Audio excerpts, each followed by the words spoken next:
Auzubillahiminasyaitonirrajim. Bismillahirrahmanirrahim. Alhamdulillah, syukurillah, wala haula wala quwata illa billah. Pada hari ini, pada kesempatan ini,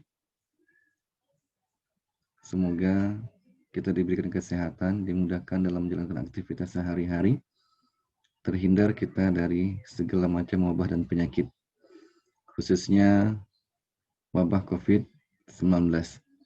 Dan mari bersama-sama kita berdoa, semoga wabah ini cepat berlalu.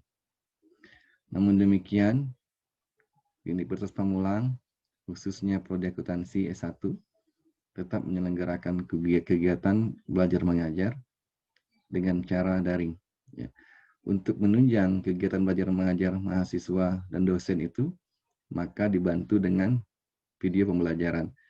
Nah, saya harapkan dengan video pembelajaran ini bisa memudahkan bagi teman-teman, khususnya yang mengikuti perkuliahan ekonomi syariah di dalam memahami materi-materi yang disampaikan. Pada pertemuan kali ini, materi kita adalah tentang teori akad dan transaksi ekonomi dalam Islam.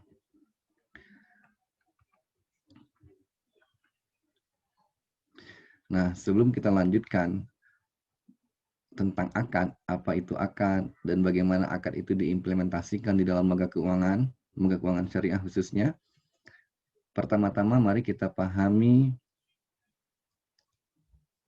transaksi yang dilarang dalam Islam.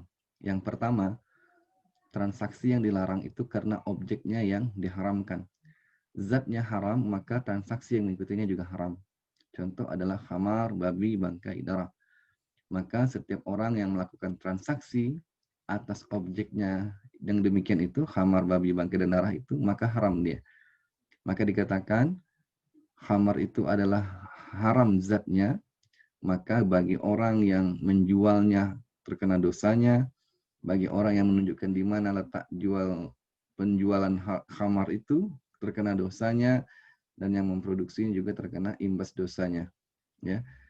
Kemudian transaksinya itu memang transaksinya yang dilarang, haram. Ya, transaksi yang diharamkan. Contoh adalah tadlis, penipuan. Ya, yang penipuan dimasukkan di sini adalah orang yang tidak mengerti dengan barang yang kita jual itu, ya kita sampaikan informasi yang tidak benar atas barang itu, ya itu disebut dengan penipuan. Maka itu termasuk transaksi yang dilarang. Gharar, tidak jelas barangnya, tidak jelas kuantitinya, tidak jelas keberadaannya, ya, tidak jelas kualitinya, maka itu termasuk daripada gharar. Ihtikar, penimbunan, ya, penimbunan juga ini dilarang, ya, karena ihtikar ini juga bisa menyebabkan tidak stabilnya harga, ya, terjadinya kelangkaan barang. Bai'an najas, ini menghalangi orang sebelum orang itu masuk ke pasar, hingga kan dia tidak mendapatkan informasi yang utuh terhadap pasar itu. Contohnya datang pedagang dari kampung, ya, menjual barang-barang dagangannya, sebelum dia masuk ke pasar, dihadang, ya langsung dibeli semua barang-barangnya dengan harga yang jauh lebih murah. Karena apa? Ya karena si pedagang tadi tidak mengetahui harga pasarnya. Kemudian riba, ya, ada maisir, perjudian, ada riswah, suap menyuap. Nah ini semuanya adalah transaksi yang dilarang. Kemudian tidak lengkap akadnya, akad transaksi tidak lengkap. Akad merupakan satu perbuatan yang sengaja dibuat oleh dua orang atau lebih berdasarkan keridhaan masing-masing. Ya, tidak boleh dengan keterpaksaan, harus keridhaan oleh kedua belah pihak. Salah satu tidak ridha, maka batal akadnya. Kemudian satu transaksi tidak sah atau tidak lengkap akadnya, tidak terpenuhi rukun dari syarat akad. Apa saja rukun dan syarat akad itu? Pada umumnya ada orang yang berjual, ada orang yang membeli, ya, ada penjual, ada pembeli. Kemudian ada barang yang diperjualbelikan, ada harga atas barang itu, kemudian terjadi syarat, ya, ijab dan kabul, syarat akad. Kemudian terjadi ta'alluq, ya, akad tergantung dengan akad yang lain. Nah ini tidak boleh, akad itu harus berdiri sendiri. Contoh, saya beli rumah kamu, asalkan kamu beli tanah saya. Ya, tergantung rumah itu akan dibeli apabila tanahnya dibeli, gitu ya, maka tidak boleh. Kemudian terjadi safqatain fi as-safqah, ya. Ini terjadi transaksi dengan banyak akad, ya. Transaksi dalam satu transaksi ada banyak akad di situ, tapi dibikin dalam satu akad, itu tidak boleh. Contohnya jual beli ayam ini ya, jual beli ayam oleh perusahaan, tapi di situ ada kewajiban bagi peternak tadi untuk membeli bibit dari si perusahaan, pakan dari perusahaan, dan bahkan harga juga dari perusahaan.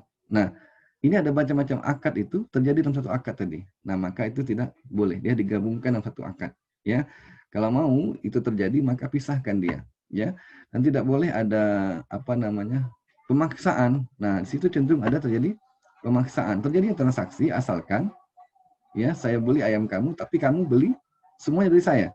Ya, misalnya itu ya, dari bibitnya, dari pakannya, ya, dari obat-obatannya. Nah itu. Nah maka itu tidak termasuk transaksi yang dilarang.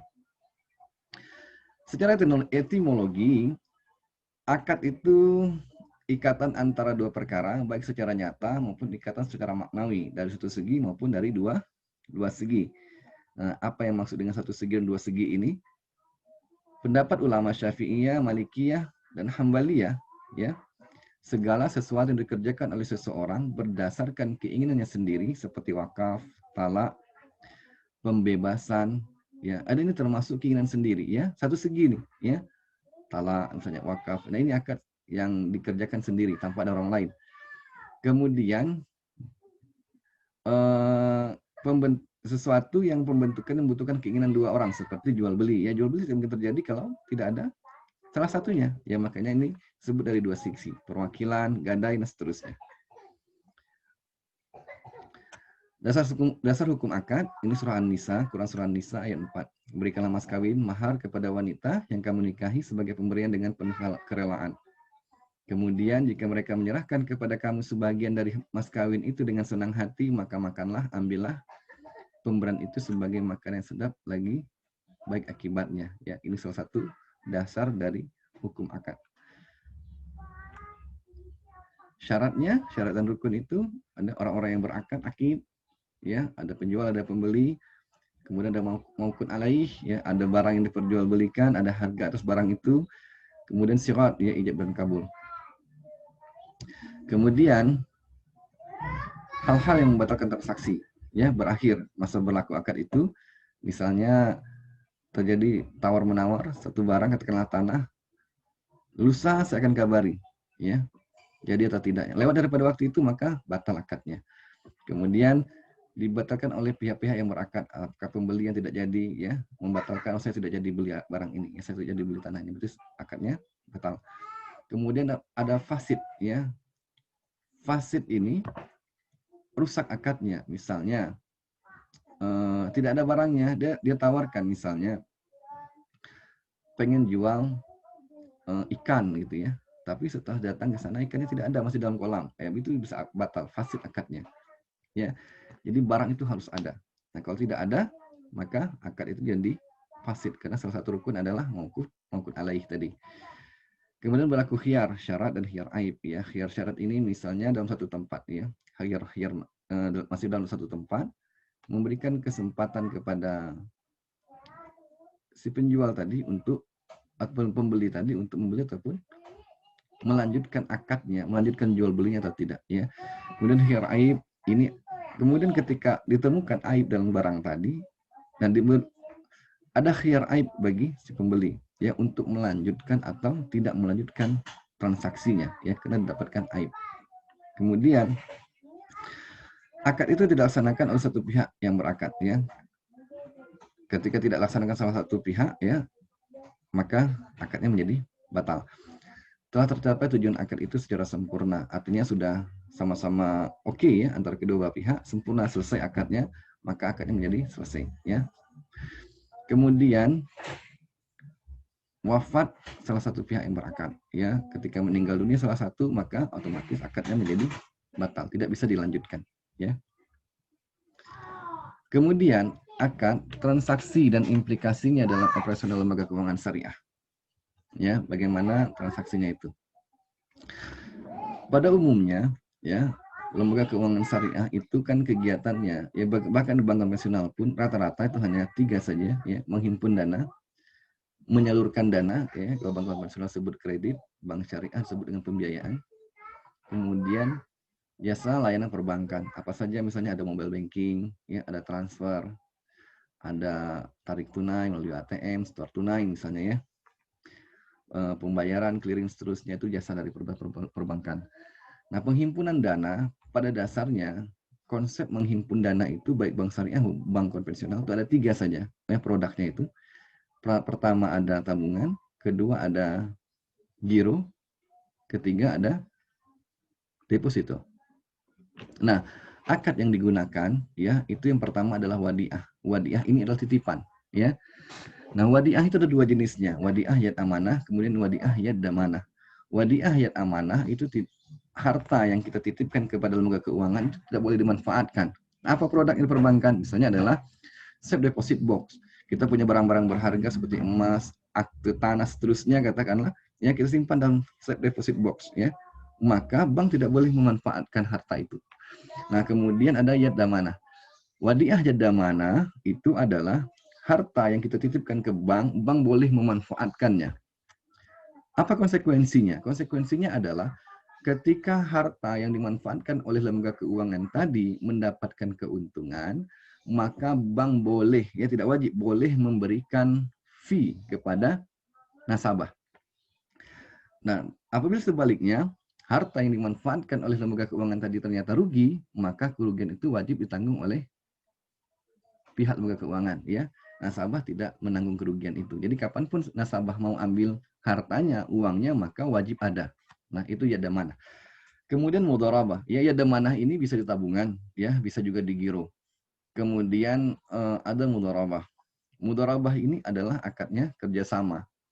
Nah, ketika nasabah datang ke lembaga keuangan, ditawarkan dan pengen menyimpan uangnya di situ, ditawarkanlah akadnya itu mau apa. Mau mudharabah atau wadiah tadi. Kalau kita pilih mudharabah, maka ini otomatis tujuan daripada kita simpan uang untuk investasi, ya, dalam bentuk tabungan maupun deposito. Nah, apa konsekuensinya? Nah, ketika bank, konsekuensinya adalah nisbah. Wajib disepakati berapa nisbah bagi hasilnya antara kedua belah pihak. Nah, kemudian bagaimana kalau rugi? Maka kalau rugi itu disanggung bersama, ya, khususnya kalau rugi di tabungan mudharabah ini, ya, kalau pada berdasar konsep akad mudharabah itu, ya, nasabah datang ke bank, maka bank nasabah itu menjadi mudharib, ya.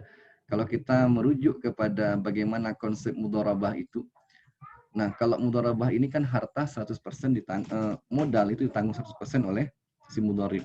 Nah, ketika terjadi kerugian, maka yang tanggung adalah si mudharib tadi. Nah, di tabungan mudharabah ini dalam produk perbankan syariah itu terdapat tabungan dan deposito, ya.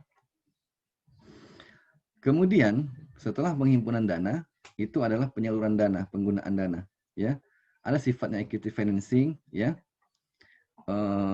Ini pembiayaan yang kemudian lembaga keuangan tadi bisa masuk sebagai pemilik saham, ya. Artinya ikut bekerja sama. Ini biasanya di akad musyarakah, ya.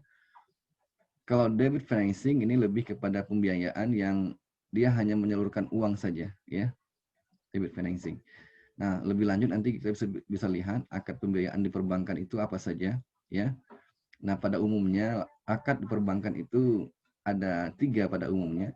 Ada akadnya sifatnya jual beli, ya. Ada sifatnya nanti bagi hasil, ada sifatnya nanti ijarah, ya, sewa menyewa. Nah, kemudian ada jasa perbankan, ya. Ini wakalah, ya. Wakalah ini mewakilkan, ya, memberikan perwakilan kepada lembaga keuangan untuk menjalankan kebutuhan nasabah. Ya, salah satu akad daripada wakalah itu misalnya transfer, ya. Memberikan kewenangan kepada bank untuk memindahkan tabungan kita kepada orang lain misalnya. Itu bagian dari akad wakalah. Kemudian hawalah, ya, anjak piutang, ada kafalah, bank garansi, ada rahan, gadai, ya. Hawalah, kafalah, rahan, ya, nanti akan kita pelajari lebih lanjut khususnya nanti pada mata kuliah lembaga pembiayaan non bank, ya. Ini hal khusus ini, ya, permasalahan ini. Kemudian bank syariah kelebihannya itu selain daripada kegiatan-kegiatan yang disebutkan tadi, ada ZIS-nya, ya, zakat, infak, dan sedekah, ada sedekah, wakaf, dan lain sebagainya.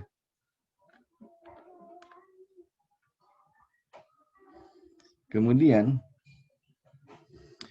produk pembiayaan itu, ya, equity financing ini ada mudharabah, ada musyarakah. Yang mudharabah ini ada dua jenisnya, mutlakah dan muqayyadah, ya. Mutlakah itu tidak bersyarat, muqayyadah itu bersyarat. Nah, bagaimana aplikasinya itu? Mudharabah mutlakah. Datang si nasabah tadi katakanlah membuka deposito. Dia memberikan hak penuh kepada lembaga keuangan untuk memanfaatkan dana itu, diinvestasikan kemanapun, asalkan yang disyariatkan oleh Islam, tidak dilarang, maka dia ikut saja. Kalau muqayyadah ini bersyarat, ya, misalnya datang nasabah bawa uang, ya, saya ingin uang saya ini hanya diinvestasikan di sektor perkebunan atau pertanian. Lebih dari itu maka tidak boleh, ya, dia bersyarat dia. Kemudian ini yang kemudian musyarakah, ya.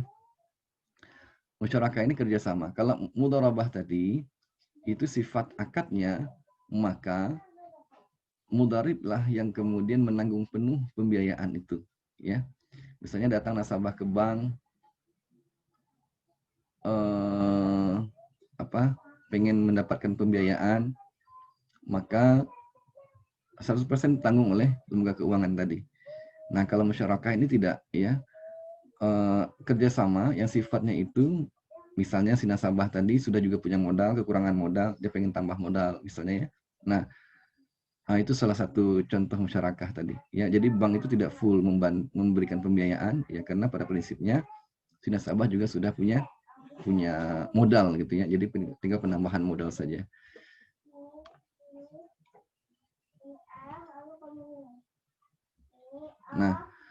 Nah, kalau sifatnya debit financing ini, ya,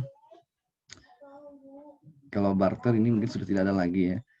Kalau yang kemudian itu barang dengan uang, ya, jual beli, ya, murabahah, bistaman ajil dengan cicilan, ya. Jual beli ini kan sifatnya margin, artinya disepakati harga barangnya berapa, keuntungannya berapa. Nah, kira-kira begitu, ya. Kemudian selain daripada murabahah, ya, ini juga ada salam, istisna, ya. Kalau salam itu lebih kepada produknya pertanian. Kemudian istisna ini barangnya belum ada, ya, inden, dibikin dulu atau dipesan dulu, tapi dengan kriteria yang telah ditentukan, ya. Kemudian ada sarf. Sarf ini adalah tukar menukar mata uang, ya, falas. Nah, itu. Jadi kalau yang namanya buy ini, ya, pada prinsipnya itu ada 3 saja, baik murabahah, salam, dan istisna. Kemudian ada ijarah, sewa menyewa. Sewa menyewa ini ada 2 jenisnya. Ada sewa saja, kemudian ada sewa dengan diakhiri kepemilikan.